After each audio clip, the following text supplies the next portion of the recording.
আসসালামু আলাইকুম, আফসানা পিয়া স্বাগত জানাচ্ছি এনটিভির দেশের খবরে। মিল ফ্যাক্টরি এবং বিদ্যুৎ খাতে বেশি বেশি গ্যাস সরবরাহের জন্য এলএনজি নতুন করে আনার উদ্যোগ নেওয়া হচ্ছে বলে জানিয়েছেন বস্ত্র ও পাটমন্ত্রী খন্দকার আব্দুল মুক্তাদির। দুপুরে নারায়ণগঞ্জ শহরের চাষারায় শহীদ জিয়া হল প্রাঙ্গণে বহুমুখী পাট পণ্য মেলার উদ্বোধন শেষে এসব কথা বলেন তিনি। বলেন, বাংলাদেশের পাট বীজ এখনও আসে অন্য দেশ থেকে।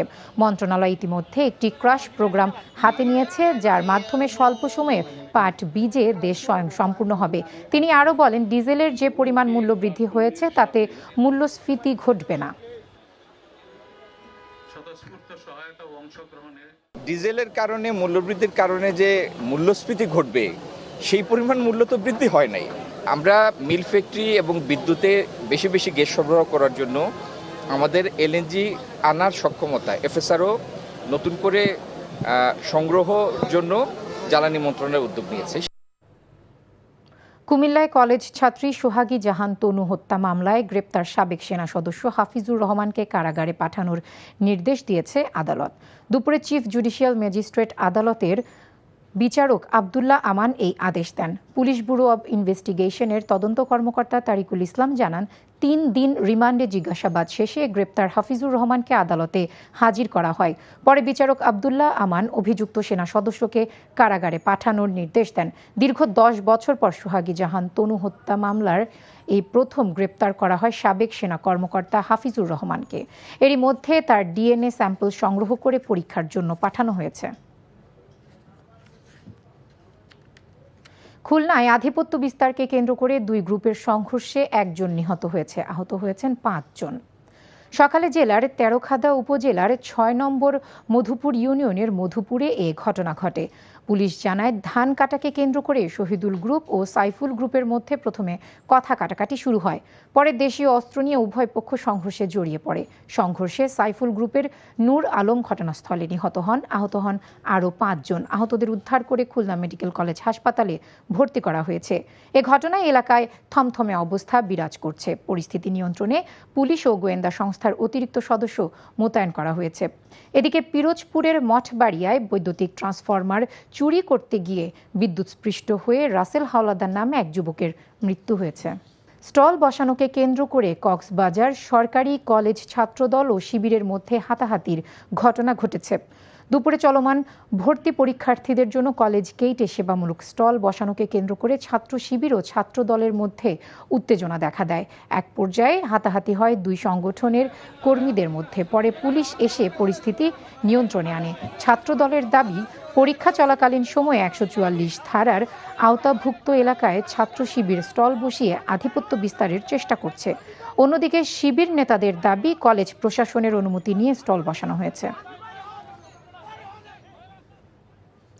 চিকিৎসক ও প্রয়োজনীয় লোকবল সংকটে নোয়াখালীর সোনাইমুড়ি স্বাস্থ্য কমপ্লেক্স। 43 জন ডাক্তারের মধ্যে আছেন মাত্র 26 জন। সকালে স্বাস্থ্য কমপ্লেক্স পরিদর্শনে এসে অসন্তোষ প্রকাশ করেছেন স্থানীয় সংসদ সদস্য মাহবুব উদ্দিন খোকন। তিনি বলেন, রোগীদের চিকিৎসা দেয়া যাদের দায়িত্ব, তারা যদি অবহেলা করে তবে ওইসব চিকিৎসকদের বিরুদ্ধে ব্যবস্থা গ্রহণ করা হবে। নোয়াখালী জেলা civil surgeon doctor Mohammad Anwar Hossain, Sonaimuri উপজেলা নির্বাহী কর্মকর্তা নাসরিন আক্তার সহ অনেকে উপস্থিত ছিলেন।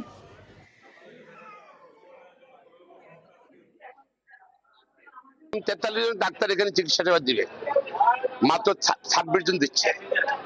5 জন আবার এখানে চাকরি করে, চাকরি তার পোস্টিং এখানে, সে এখানে বেতন এখান থেকে নেয়, পোস্ট তার এখানে ব্লক, তারা ঢাকা চিরাং কাজ করতেছে। এটা কিভাবে সম্ভব? যশোরে প্রধানমন্ত্রী তারেক রহমানের আগমন উপলক্ষে উলাশী জিয়ার খাল পরিদর্শন করেন বিদ্যুৎ, জ্বালানি ও খনিজ সম্পদ প্রতিমন্ত্রী অনিন্দ্য ইসলাম অমিত। আগামী 27 এপ্রিল প্রধানমন্ত্রী শার্শা উপজেলায় জিয়া খাল খনন কর্মসূচির উদ্বোধনের কথা রয়েছে।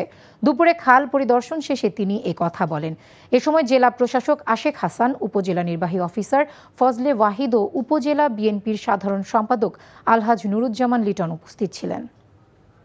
ধামরাইয়ে এসএসসি পরীক্ষার্থী নাদিয়া আক্তারকে গলা কেটে হত্যার ঘটনায় জড়িত শামীম ওরফে স্বপন নামে এক ব্যক্তিকে গ্রেপ্তার করেছে পুলিশ। হত্যার দায় স্বীকার করেছে স্বপন। সকালে ধামরাই থানায় এক সংবাদ সম্মেলনে জানানো হয়, গেল বৃহস্পতিবার বিকেলে ধামরাইয়ের পৌর এলাকার লাকড়িয়া পাড়ায় এসএসসি পরীক্ষার্থী নাদিয়া আক্তারের ভাড়া বাসা থেকে তার গলাকাটা মরদেহ উদ্ধার করা হয়। এই ঘটনায় ওই শিক্ষার্থীর মামা বাদী হয়ে ধামরাই থানায় একটি মামলা দায়ের করলে পুলিশ তথ্য প্রযুক্তির সহায়তায় জড়িত থাকা সন্দেহে ওই শিক্ষার্থীর প্রতিবেশী স্বপনকে গ্রেপ্তার করে। গ্রেপ্তারকৃত আসামির কাছ থেকে লুণ্ঠিত স্বর্ণালংকার উদ্ধার করা হয়েছে। নওগাঁয় 5,000 কৃষকের মাঝে বীজ সার বিতরণ করা হয়েছে। দুপুরে সদর উপজেলা পরিষদ হলরুমে কার্যক্রমের উদ্বোধন করেন সদর আসনের সংসদ সদস্য জাহিদুল ইসলাম ধলু। কৃষি প্রণোদনা কর্মসূচির আওতায় প্রত্যেক কৃষককে 5 কেজি আউশ ধানের বীজ, 10 কেজি ডিএপি সার এবং 10 কেজি এমওপি সার বিতরণ করা হয়েছে।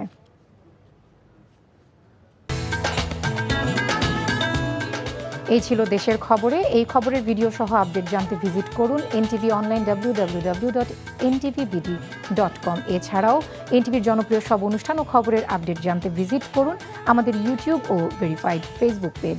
6টা ইভিনিং নিউজ দেখার আমন্ত্রণ রইল। ধন্যবাদ সবাইকে।